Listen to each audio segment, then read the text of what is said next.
Gente, quando o assunto é divórcio, geralmente entra em questão uma série de situações que precisam ser resolvidas, não é verdade?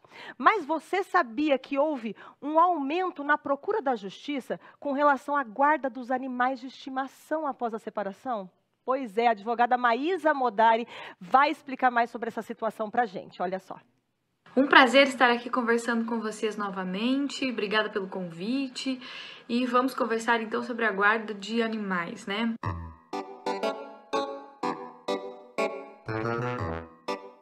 Sim, a justiça tem enfrentado cada vez mais disputas pela guarda de animaizinhos de estimação. Alguns dados aqui interessantes é que o Brasil é o quarto país no mundo em relação a famílias que possuem um pet. Isso vale para gato, cachorro, papagaio, peixe e uma gama aí de animais de estimação que são criados dentro de casa. Tem outros estudos interessantes. No Brasil, há mais de 140 milhões de animais domésticos e pelo último censo que foi feito pelo IBGE, que foi divulgado em 2015, em cada 100 famílias, 44 têm um animal de estimação e 33 têm uma criança menor de 12 anos. Então a gente vê aí o quanto os animaizinhos estão presentes no cotidiano das famílias e, infelizmente, quando as relações familiares terminam, existe a disputa aí pela guarda dos bichinhos.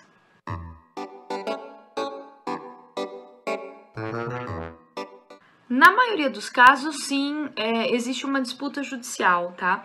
E essa situação acontece principalmente quando há divórcios ou pedidos, né, de separação judicial e divórcios. Mas é possível, independentemente disso acontecer ou não, em que, por exemplo, um namoro que dura muitos anos e as pessoas moram juntas e que não chega a configurar uma união estável, em que as pessoas não tenham filhos, é possível que se faça um acordo, até mesmo por escrito, por meio do auxílio de um profissional da área jurídica, um advogado, uma advogada, para que se faça um acordo judicial em relação a quem vai ficar com esse bichinho.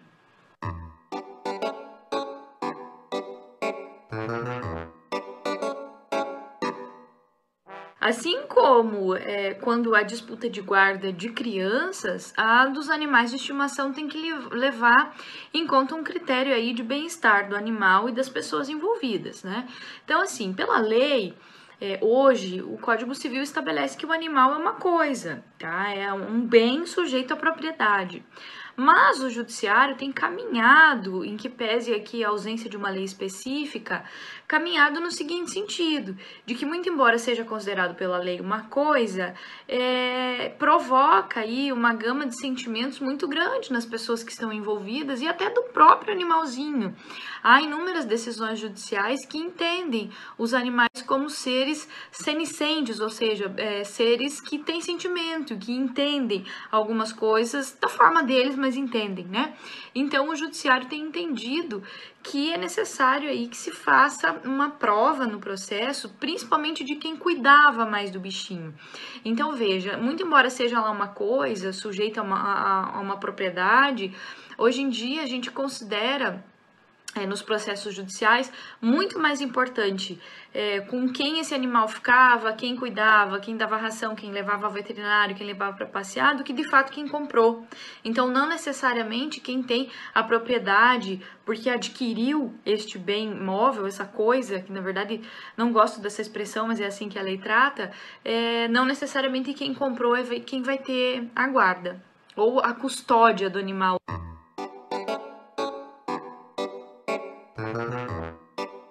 Veja, a guarda, né, é a situação jurídica, o nome jurídico que se dá para quem vai ter a posse de fato, quem vai permanecer com alguém que é incapaz. Então, os animais são considerados aqui nesses processos das varas de família, quando há essa disputa, são comparados aqui aos filhos, obviamente, cada um no seu contexto, né, mas geralmente a custódia compartilhada ou a guarda compartilhada, ela acontece quando as pessoas entram em acordo, tá? Quando cabe ao juiz decidir com quem esse bichinho vai ficar, como eu disse anteriormente, leva-se em consideração a quem cuidava mais dele. Isso é uma questão de prova no processo, tá? Mas pode acontecer se as partes entrarem em um acordo. Já houve decisão do STJ no sentido de que haveria aqui a guarda compartilhada, principalmente aos finais de semana, então de maneira que uma pessoa ficaria nos dias de semana e outra pessoa ficaria aos finais de semana com o bichinho. Tem um projeto de lei tramitando no Senado desde 2018, visando aí regulamentar a custódia compartilhada de animais de estimação, mas ainda não foi aprovado, então nós ainda não temos leis nesse sentido no Brasil.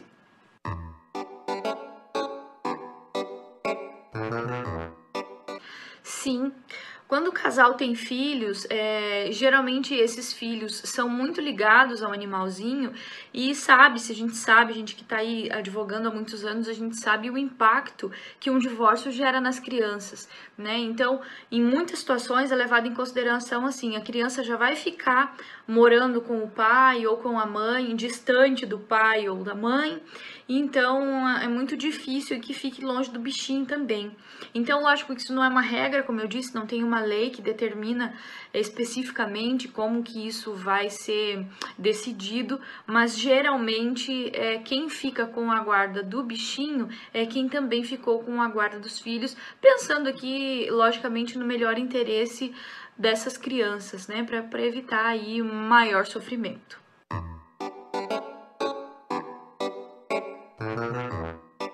É possível, sim, que se estabeleça em um processo judicial o direito de visitas, quando não há acordo em relação à custódia compartilhada, e além do direito de visita, há a possibilidade de se fixar uma pensão, porque um bichinho dá despesa, a gente sempre fala que quem tem um bichinho tem que cuidar, né?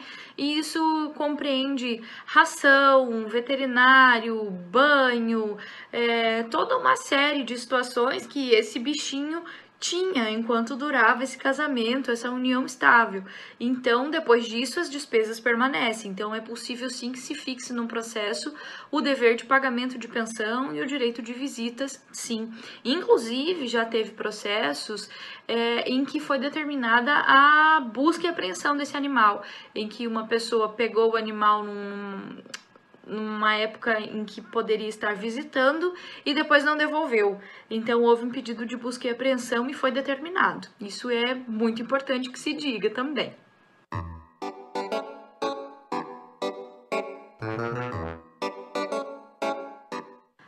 Com certeza. A ideia aqui certamente é a manutenção do bem-estar do animal e a vedação aqui a maus tratos, né? Então, a gente sabe que o bichinho sente quando há a separação aqui da pessoa que o cuidava, né? Do seu tutor ou da sua tutora. Então, sim, é uma questão ética e jurídica a manutenção do bem-estar do animal. Pode soar estranho para muitas pessoas, né, que o judiciário precise decidir questões como essa, mas como eu disse lá no início, muitas famílias no Brasil, são mais de 140 milhões de animais de estimação, né, hoje em dia. Então, muitas famílias possuem um bichinho. E, infelizmente, é uma questão que precisa ser decidida se as pessoas não entram em acordo. E as pessoas dialogam cada vez menos, né? Então, se as pessoas não conseguem chegar a um acordo em relação a esse conflito, isso bate nas portas do judiciário. Então, isso vai ter que ser decidido. Muitas famílias, inclusive, optam por não ter filhos e têm aí seu animalzinho de estimação. Então, por mais estranho que pareça para muitas pessoas, para tantas outras é algo normal, até porque o bichinho de estimação é considerado alguém da família, um ente querido. Então, cada vez mais o mercado cresce em torno desses animais, inúmeras prestações de serviço em relação a isso, desde pet shops até serviços de cremação desse animal, cemitérios de animais. Então, a gente vê um mercado exponencial crescendo aí em torno dessa situação e, com certeza, conflitos também que envolvem situações como essa. Então, o judiciário aí tendo que acabar resolvendo conflitos dessa natureza.